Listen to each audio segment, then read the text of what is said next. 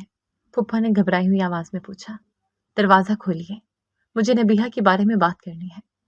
باہر سے آنے والی آواز وہی تھی، میرے 21 دنوں کے پراسرار محسن کی آواز۔ میرا دل حلق میں آ گیا۔ پھپھو نے خوفزدہ نظروں سے میری طرف دیکھا، جیسے کہہ رہی ہوں کہیں تم نے کوئی گڑبڑ تو نہیں کی؟ کہ کون ہیں آپ؟ پھپھو نے کانپتی آواز میں پوچھا۔ میں وہی ہوں جس سے آپ کی بھتیجی روز ملتی رہی ہے۔ برائے مہربانی دروازہ کھولیں، ورنہ مجھے دوسرے طریقے بھی آتے ہیں۔ آواز میں ہلکی سی سختی تھی۔ پھپھا نے جلدی سے پھپھو کو اشارہ کیا، دروازہ کھولو، کہیں محلے والی نہ جاگ جائے۔ پھپھو نے لرزتے ہاتھوں سے کنڈی کھولی۔ دروازے کے باہر وہی سفید پوش آدمی کھڑا تھا۔ اس کی آنکھوں میں وہی پرسکون ٹھہراؤ تھا، لیکن آج اس کے چہرے پر ایک ایسی سنجیدگی تھی جو میں نے پہلے کبھی نہیں دیکھی تھی۔ کیا میں اندر آ سکتا ہوں؟ اس نے پوچھا نہیں بلکہ بتایا۔ وہ اندر آ گیا۔ میں خوف سے سمٹ کر دیوار کے ساتھ لگ گئی۔ پھپھا نے ہمت کر کے پوچھا، جی فرمائیں، آپ یہاں ہمارے گھر پر؟ میں سیدھی بات کرنے آیا ہوں۔ اس آدمی نے ہمارے چھوٹی سی خلیص بیٹھک نما کمرے میں چاروں طرف ایک نظر دوڑائی اور پھر ان دونوں کے سامنے والی کرسی پر بیٹھ گیا۔ میں اس لڑکی کے لیے آیا ہوں، اس نے میری طرف اشارہ کیا۔ پھپھو اور پھپھا نے ایک دوسرے کی طرف دیکھا۔ ان کی آنکھوں میں خوف کے ساتھ ساتھ لالچ کی ایک نئی چمک ابھری تھی۔ ہماری بھتیجی؟ پھپھو نے مکاری سے پوچھا۔ اس سے کیا کام ہے آپ کو؟ وہ کیا ہے یہ میں بھی جانتا ہوں، اور آپ بھی۔ اس آدمی نے ان کی بات کاٹ دی۔ میں نے سنا ہے یہاں پر ایک لڑکی رہتی ہے، میں اس کی ایک بہت بھاری رقم دوں گا آپ کو، آپ اس کو میرے ساتھ بھیج دیں۔ پھپھا کی آنکھیں چمکیں۔ بھاری رقم؟ کیسی بھاری رقم؟ میں اسے ہمیشہ کے لیے اپنے ساتھ لے جانا چاہتا ہوں۔ ہمیشہ کے لیے؟ میرا دل ڈوب گیا۔ یہ کیسا سودا تھا؟ پھپھو نے سوچا کہ اب تو میں جلد ہی امیر ہو جاؤں گی۔ ان کا ڈر فوراً ختم ہو گیا۔ انہوں نے فوراً نیا پینترا بدلا۔ دیکھیں جی، وہ ہماری بھتیجی ہے، ہمارے بھائی کی نشانی ہے، ہم نے اسے پالا پوسا ہے، اپنی بیٹیوں کی طرح رکھا ہے، ایسے کیسے آپ کے ساتھ بھیج دیں؟ قیمت لگائیں۔ اس آدمی نے بے تاثر چہرے سے کہا۔ میں یہ سب دیکھ کر کانپ رہی تھی۔ مجھے بیچا جا رہا تھا، ایک جانور کی طرح میری بولی لگ رہی تھی۔ پھپھو، خدا کے لیے، میں چیخی، ایسا مت کرے، چپ کر جا تو۔ پھپھا نے مجھے گھورا۔ پھپھو نے پھپھا سے کچھ دیر کان میں سرگوشی کی۔ وہ جانتے تھے کہ یہ مرغی آج آخری بار انڈا دے رہی ہے اور یہ انڈا سونے کا ہونا چاہیے۔ دیکھیں جی، پھپھو نے گلا صاف کرتے ہوئے کہا، ہمیں پورے 25 لاکھ چاہیے۔ یہ ایک اتنی بڑی رقم تھی کہ میں نے کبھی خواب میں بھی نہیں سنی تھی۔ میں نے سوچا اب یہ آدمی انکار کر دے گا، لیکن میں غلط تھی۔ اس آدمی نے ایک لمحے کے لیے بھی نہیں سوچا۔ اس نے اپنے ساتھ لایا ہوا ایک چھوٹا سا بریف کیس کھولا۔ میری آنکھیں پھٹی کی پھٹی رہ گئیں۔ وہ بریف کیس نوٹوں کی گڈیوں سے بھرا ہوا تھا۔ اس نے گڈیاں نکال کر میز پر رکھنا شروع کر دی۔ پھپھا اور پھپھو کی آنکھیں نوٹوں کے ساتھ ساتھ گھوم رہی تھیں۔ یہ 25 لاکھ ہے۔ اس نے پیسے میز پر رکھتے ہوئے کہا، اب یہ لڑکی میری ہوئی۔ پھپھا نے جلدی سے آگے بڑھ کر نوٹوں کو سمیٹنا شروع کر دیا۔ ان کے ہاتھ کانپ رہے تھے۔ جی جی، بالکل آپ کی ہوئی، پھپھو نے خوشی سے کہا۔ لے جائیں آپ اسے، ابھی لے جائیں۔ اسے کہیں اپنا سامان باندھ لے۔ پھپھو نے میری طرف دیکھا۔ چل نبیہا، اٹھ۔ کیا لے کر آئی تھی جو لے کر جائے گی؟ ایسے ہی چلی جائے اس کے ساتھ۔ وہ آدمی کھڑا ہو گیا۔ چلو بیٹا۔ اس نے مجھے پھر بیٹا کہا تھا۔ میں روتی ہوئی ان کے پیچھے چل پڑی۔ میں نے آخری امید بھری نظر سے پھپھو کی طرف دیکھا، لیکن وہ تو پھپھا کے ساتھ مل کر پیسے گننے میں مصروف تھیں۔ ان کے لیے میں اب وجود نہیں رکھتی تھی۔ گھر کی دہلیز پار کرتے ہوئے میرے قدم لڑکھڑا گئے۔ اس آدمی نے مجھے بازو سے تھام کر سہارا دیا۔ گاڑی کے پاس پہنچ کر میں رک گئی۔ میری ہمت جواب دے گئی تھی۔ میں نے اپنا بازو اس کی گرفت سے چھڑایا اور اس کے سامنے کھڑی ہو گئی۔ کون ہیں آپ؟ میں نے روتے ہوئے پوچھا۔ پہلے 21 دن مجھ سے عبادت کروائی اور اب مجھے خرید لیا؟ کیوں کیا آپ نے یہ سب؟ آپ میرے ساتھ کیا کریں گے؟ خدا کے لیے مجھے بتا دیں۔ مجھے اور کس عذاب میں ڈال رہے ہیں؟ اس آدمی نے گہری سانس لی۔ اس نے میری طرف دیکھا اور آج پہلی بار اس کے پرسکون آنکھوں میں ایک گہرا ناقابل بیان دکھ تھا۔ بیٹی، اس کی آواز بھیگ گئی۔ جب میں نے تمہیں پہلی رات اس سڑک سے گاڑی میں بٹھایا تھا تو بیٹی کہہ کر بٹھایا تھا۔ میں تب سے اب تک صرف ایک باپ ہونے کا فرض ادا کر رہا ہوں۔ میں حیرانگی سے اس شخص کی طرف دیکھنے لگی۔ باپ؟ مگر آپ میرے کیا لگتے ہیں؟ وہ بولا، میں ایک بیٹی کا باپ ہوں، ایک ایسی بدقسمت بیٹی کا باپ جو کئی سالوں پہلے اغوا ہوئی تھی، وہ بھی تمہاری طرح معصوم تھی۔ اس کی آواز رند گئی۔ اور وہ ایسے لوگوں کے ہاتھ لگی تھی جنہوں نے میری بیٹی کی عزت کو نیلام کیا تھا۔ انہوں نے ایسے ہی اس کی عزت کو فروخت کر کے پیسے کمائے تھے۔ میں اپنی بیٹی کو نہیں بچا سکا۔ اس نے اپنے آنسو صاف کیے۔ بس اس وقت سے جب بھی کسی ایسی بے بس لڑکی کو سڑک پر دیکھتا ہوں تو اسے اس برائی سے ہٹا کر نیکی کی طرف لے کر آتا ہوں۔ لیکن آپ نے مجھے خریدا کیوں؟ میں نے پوچھا۔ میں نے تمہارے بارے میں سب معلوم کروایا تھا۔ مجھے معلوم ہوا کہ تم تو ایک یتیم لڑکی ہو جس کا ان ظالموں کے سوا کوئی نہیں۔ میں تمہیں روز کی رقم دے کر نہیں بچا سکتا تھا۔ وہ تمہیں کسی اور کے ہاتھ بیچ دیتے، اس لیے تمہیں ان سے ہمیشہ کے لیے آزاد کروانا ضروری تھا۔ اس نے میرے سر پر ہاتھ رکھا۔ میں تمہیں سچ میں اپنی بیٹی بنا کر اپنے ساتھ لے جا رہا ہوں۔ میں ہکا بکا رہ گئی تھی۔ یہ آدمی جسے میں کوئی گاہک یا کوئی مجرم سمجھ رہی تھی، وہ تو ایک فرشتہ تھا، ایک باپ تھا جو اپنی بیٹی کا غم بھلانے کے لیے مجھ جیسی بے سہارا لڑکیوں کا سہارا بنتا تھا۔ میرا نام رحمان ہے، انہوں نے میرے سر پر ہاتھ رکھتے ہوئے کہا۔ آج سے تم میری بیٹی ہو، نبیہا رحمان۔ میرے آنسوں کی لڑی ٹوٹ گئی۔ یہ خوشی کے آنسو تھے، شکرانے کے آنسو تھے۔ میں گاڑی میں بیٹھی اور ہم اس اندھیری گلی سے ہمیشہ کے لیے نکل آئے۔ سارے راستے عبدالرحمان صاحب مجھے میری گزری ہوئی زندگی کے بارے میں پوچھتے رہے۔ وہ میرے ابا کے بارے میں، میری ماں کے بارے میں اور پھپھو کے ظلم کے بارے میں سنتے رہے اور افسوس سے سر ہلاتے رہے۔ ان کا لہجہ اتنا شفیق تھا کہ میں جو سالوں سے کسی اپنے کی محبت کو ترسی تھی، پھوٹ پھوٹ کر رو پڑی۔ بس بیٹا، انہوں نے گاڑی روک کر مجھے ٹیشو پیپر دیے۔ اب رونے کے دن ختم ہوئے، اب تم محفوظ ہو۔ اللہ نے تمہیں اس آزمائش سے نکال لیا ہے، اب شکر کا وقت ہے۔ ہم ایک بہت ہی پرسکون علاقے میں خوبصورت سادے سے گھر کے سامنے رکے۔ یہ کوئی بہت بڑا محل نہیں تھا، لیکن اس کے در و دیوار سے سکون اور پاکیزگی جھلک رہی تھی۔ آ جاؤ بیٹا، یہ تمہارا گھر ہے، وہ مسکرا کر بولے۔ میں ڈرتے ڈرتے ان کے پیچھے چل پڑی۔ گھر کا دروازہ کھلا اور اندر کا منظر دیکھ کر میں دنگ رہ گئی۔ بیٹھک میں ایک نوجوان لڑکا جائے نماز پر بیٹھا شاید تسبیح پڑھ رہا تھا۔ اس کے چہرے پر ایک عجیب سا نور تھا۔ اس نے اپنے والد کو دیکھ کر تسبیح ایک طرف رکھی اور کھڑا ہو گیا۔ السلام علیکم بابا جان، اس نے بہت ادب سے کہا۔ وعلیکم السلام۔ عبدالرحمان صاحب نے اس کے سر پر ہاتھ رکھا۔ اسد بیٹا ملو، یہ نبیہہ ہے۔ اس نوجوان نے جس کا نام اسد تھا ایک نظر میری طرف دیکھا اور فوراً اپنی نظریں جھکا لیں۔ اس کے چہرے پر کوئی حیرت یا تجسس نہیں تھا، بلکہ ایک عجیب سی سنجیدگی تھی۔ بیٹا، یہ ایک بہت مظلوم لڑکی ہے۔ عبد الرحمن صاحب نے اسد کو مخاطب کیا۔ میں نے اسے اس کی پھپھو سے ہمیشہ کے لیے خرید لیا ہے، جنہوں نے اس پر بہت ظلم کیا ہے۔ اسد نے صرف سر ہلایا۔ آپ نے بہت اچھا کیا بابا جان، اللہ آپ کو اس کی جزا دے گا۔ میں چاہتا ہوں اس لڑکی کو ایک مستقل اور عزت والا سہارا مل جائے۔ عبد الرحمن صاحب نے بات جاری رکھی۔ میں چاہتا ہوں یہ ہمیشہ کے لیے اس گھر کا، ہماری زندگی کا حصہ بن جائے۔ اسد خاموشی سے اپنے والد کی بات سنتا رہا۔ پھر رحمان صاحب نے وہ بات کہی جس نے میرے پیروں تلے سے زمین کھینچ لی۔ اسد بیٹا، میں چاہتا ہوں تم اس سے نکاح کر لو۔ میں نے خوف سے آنکھیں پھاڑ کر ان دونوں کو دیکھا۔ کیا نکاح؟ مجھ سے؟ میرے منہ سے بے اختیار نکلا۔ ایسا مت کریں، میں اس قابل نہیں ہوں۔ اسد نے میری طرف دیکھے بغیر اپنے والد سے کہا۔ بابا جان، آپ کا ہر فیصلہ میری سر آنکھوں پر۔ میں حیران رہ گئی تھی، اس نے انکار کیوں نہیں کی؟ اسد نے اپنی بات جاری رکھی۔ اگر آپ نے اس لڑکی کو بیٹی کہا ہے اور آپ اس کے لیے یہ رشتہ مناسب سمجھتے ہیں تو یقیناً اللہ کی اس میں کوئی مصلحت ہوگی۔ یہ اب میری بھی ذمہ داری ہے، مجھے قبول ہے۔ میں حیرت کے سمندر میں غرق ہو گئی۔ یہ کیسا لڑکا تھا؟ اس نے مجھ سے میرا ماضی نہیں پوچھا، میری خوبصورتی نہیں دیکھی، میرا حسب نسب نہیں پوچھا۔ اس نے صرف اپنے باپ کے فیصلے پر اعتبار کیا۔ رحمان صاحب مسکرائے۔ میں جانتا تھا بیٹا، مجھے تم سے یہی امید تھی۔ تم نے میری تربیت کا مان رکھ لیا۔ انہوں نے میری طرف دیکھا۔ دیکھا بیٹی، میں نے کہا تھا نا، یہ تمہارا گھر ہے۔ عبد الرحمن صاحب نے فوراً قریبی مسجد کے مولوی صاحب کو فون کیا۔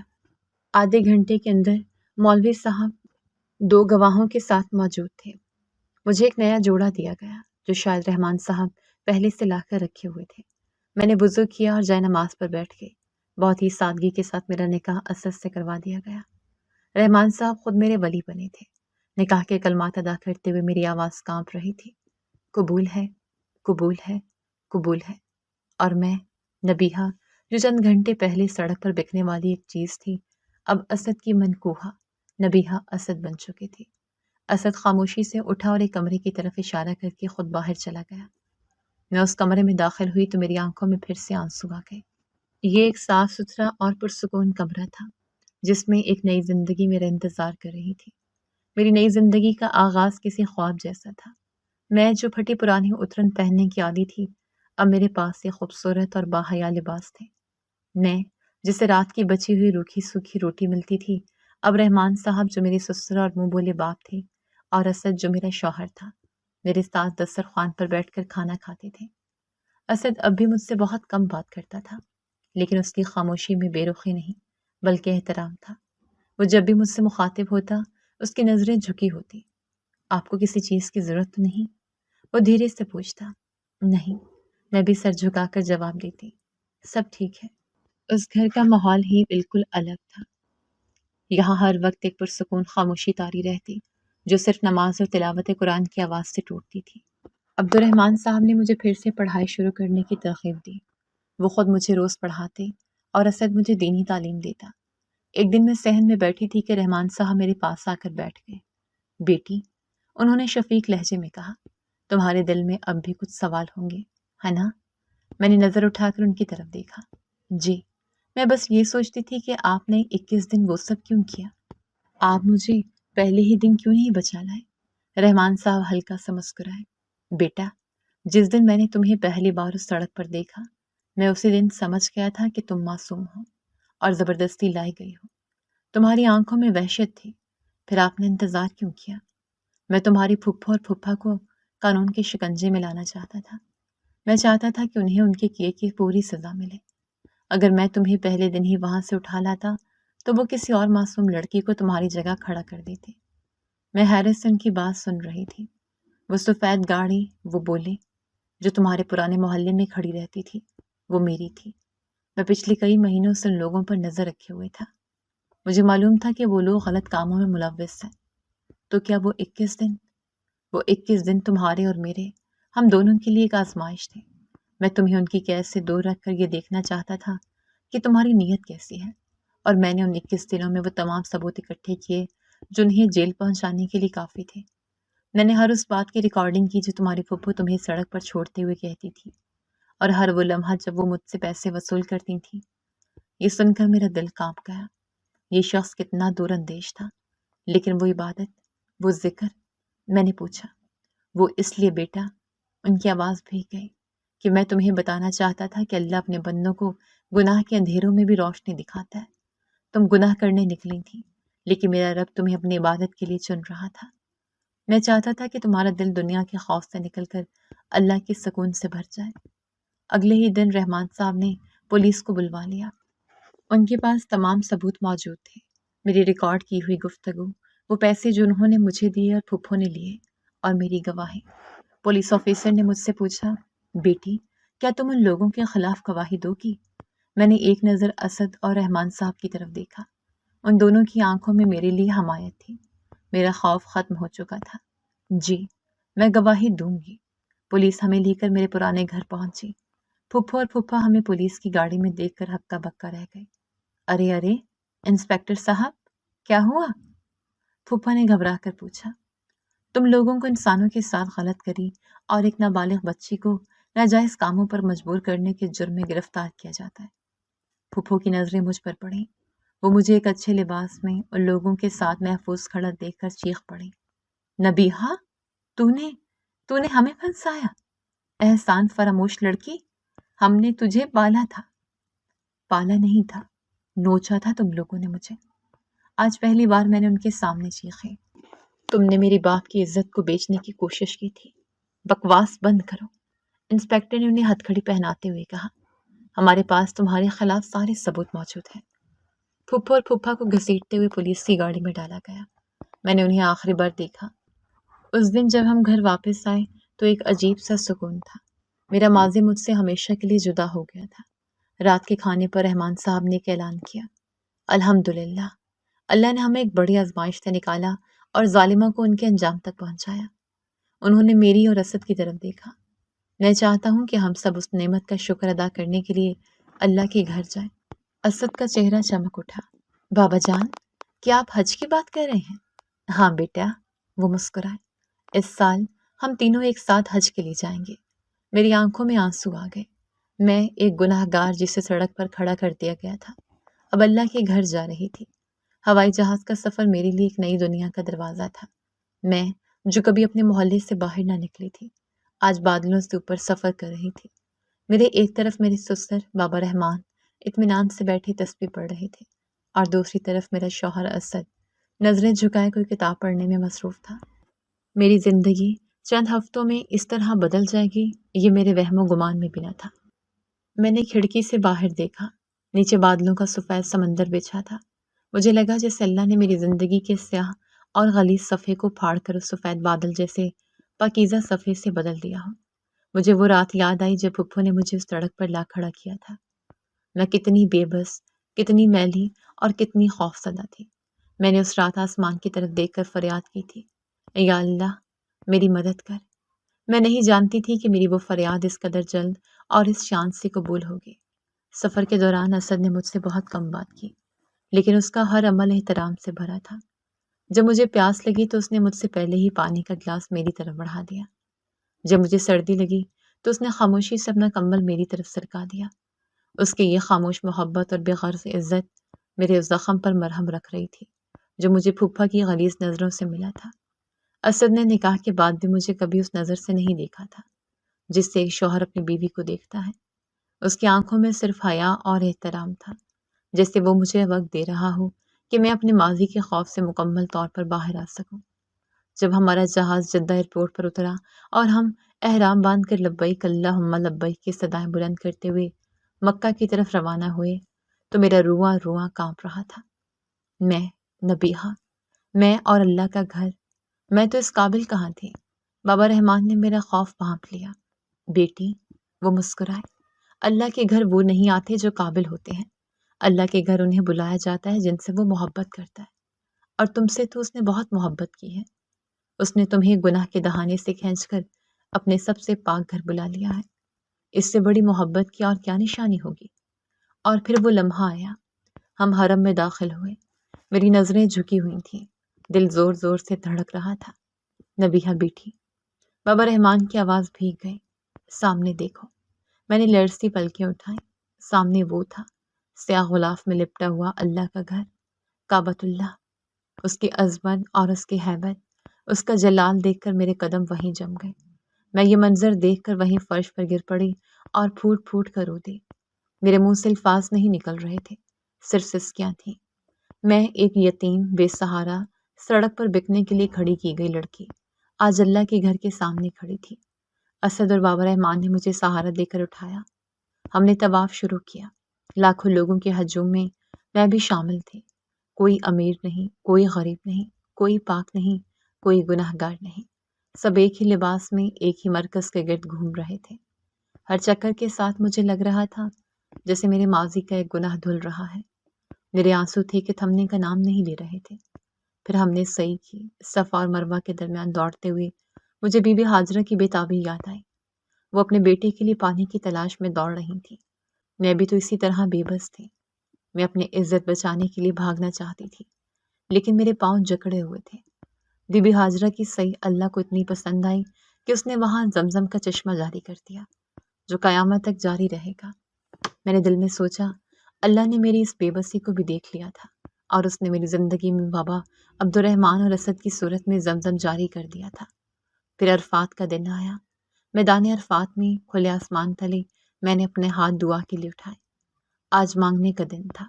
میں نے اپنی پوری زندگی کی کتاب اللہ کے سامنے کھول کر رکھ دی تھی۔ یا اللہ، میں رو رو کر دعا کر رہی تھی، میں تیری گناہ گار بندی ہوں، میرے پاس کچھ نہیں ہے۔ تو نے مجھے یتیم کیا، تو نے مجھے بے سہارا کیا، لیکن تو نے مجھے کبھی تنہا نہیں چھوڑا۔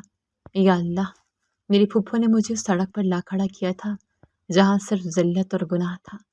انہوں نے مجھے دنیا کی نظروں میں گرا دیا تھا، لیکن میرے مولا، تو کتنا کریم ہے۔ تو نے مجھے اس گندگی سے اٹھایا اور اٹھا کر سیدھا اپنے گھر لے آیا۔ یا اللہ، تو نے مجھے وہ عزت دی جس کا میں نے کبھی تصور بھی نہیں کیا تھا۔ میں نے بابا رحمان کے لیے دعا کی، میں نے اسد کے لیے دعا کی، میں نے اپنے ان ظالم رشتہ داروں پھپھو اور پھپھا کو بھی یاد کیا۔